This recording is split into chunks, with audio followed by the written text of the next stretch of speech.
Woman, you're a nutter. Joggers. I don't get it.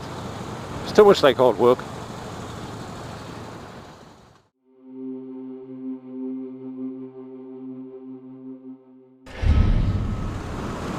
Hello again, YouTube. Rob Ash here. Back with you after, what, 2 weeks? 2 weeks of not riding my baby. Thanks to crappy weather and just stuff that needed to be doing. But I'm back. It's stupid o'clock in the morning for me. It looks like it's going to rain any second, but I just had to get out and say howdy doody. So here we go, just a quick little ride. Now on the radio over here in the UK at the minute, I listen to a little radio station called Absolute Radio, which I really enjoy. Plays all kind of music. Anyway, one of the radio ads that they run at the minute is like a public announcement type thing, which the government do every year to try and make drivers aware of bikers on the road, which I don't know how much good it really does, to be honest, but it's great that they try. Every year they come up with something a little bit different, a little bit new. And this year the ads are about accidents that happen to bikers at junctions.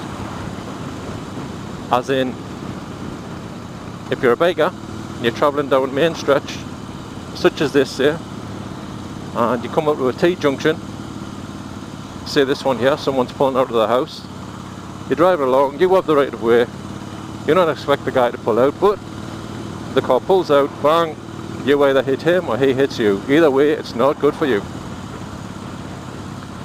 Now, this is probably my greatest fear for riding bikes. I don't feel fear while I'm riding bikes, that's probably the wrong word, but it's the one aspect I really concentrate on, because I think it could be the worst accident. You hit the car, you go straight up the handlebars, God knows what could happen. Even worse, the car could actually hit you in the side, break your leg, whatever. So I've developed a little routine kind of thing over the past, what, 30 odd years I've been riding. So I thought I'd let you in on it. The chances are you already have your own routine, you know, or you know all this stuff. I mean, I'm no instructor. I'm not a professional. This isn't something I teach. This isn't gospel. This could be a complete load of crap. You could be sitting there thinking, what the hell is he talking about? Yeah, but this is just what I do. So anyway, you're riding down a stretch of road, you come up to a junction, there's a car sitting there waiting to pull out. So what do you look at? Well, personally, the first thing I focus on is the driver's head. You try and ascertain if you can see the face. If you can see the face, then the driver's looking in your direction. If you can't see his face, it means he's not. So you have to assume he hasn't seen you. You have to assume he's going to pull out. But if the guy is looking at you, then you try and see his eyes. Obviously, depending on distance and what have you, the chances of you doing that are pretty remote, but you still try and do it. If you can work out where his eyes are looking, then if they're looking at you, he's seen you. Because a lot of the times, someone's head might be pointing in your direction, but they could be looking straight through you. Now at the same time, you need to be looking at the car for movement. Now, you don't look at the car body for this, I don't think. What you want to look at is the front wheel, the wheel that you can see. Any movement in that car is going to be magnified through the wheel a lot more than you're going to see it through the car body. So if you see that wheel moving, get ready on the brakes, move out the lane, whatever you need to do. Hopefully that gets you past without an incident, or lets you stop without an incident. Now there's another little aspect to this. These accidents happen all the time. Apparently, I think it's according to this governmental advert, is it 30 bikers a day or injured or killed at road junctions?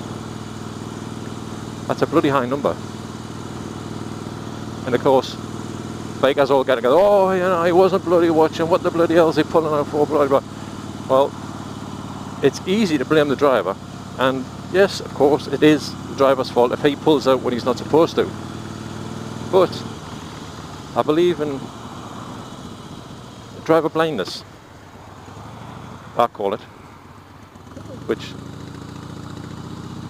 is basically the driver of a car is so used to being on the road for however long he's been on the road, that day, obviously,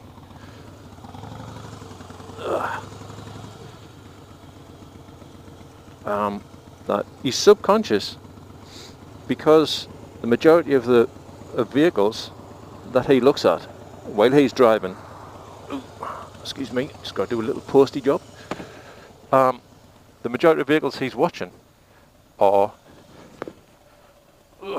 cars. So his subconscious basically just watches for cars. And I think even though the guy's looking, or woman, whatever, I'm not sexist, even though he's looking in your direction, he looks straight through you. Because subconsciously, he's just looking for something the size of a car. Now, I'm not trying to condone poor observation, not by any stretch of the imagination, but I'm a biker. I like to think I've got good observation, especially for bikes, and especially when I'm driving a car. But I've done this very thing myself. Staring down the road, looking for what I think, cars, bikes, trucks, push bikes, everything.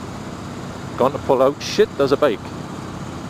Now, that bike wasn't there 2 seconds ago. Obviously it was, but to my brain it wasn't. Now, that's only actually happened to me once, in all honesty, but it was a hell of a wake-up call. So, like I say, it's easy to blame the driver, but I do have a little bit of sympathy, to be honest. But anyway,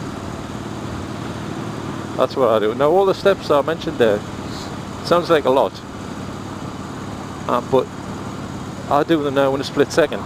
I do it all together, and I do it constantly on a run up to a car at a junction.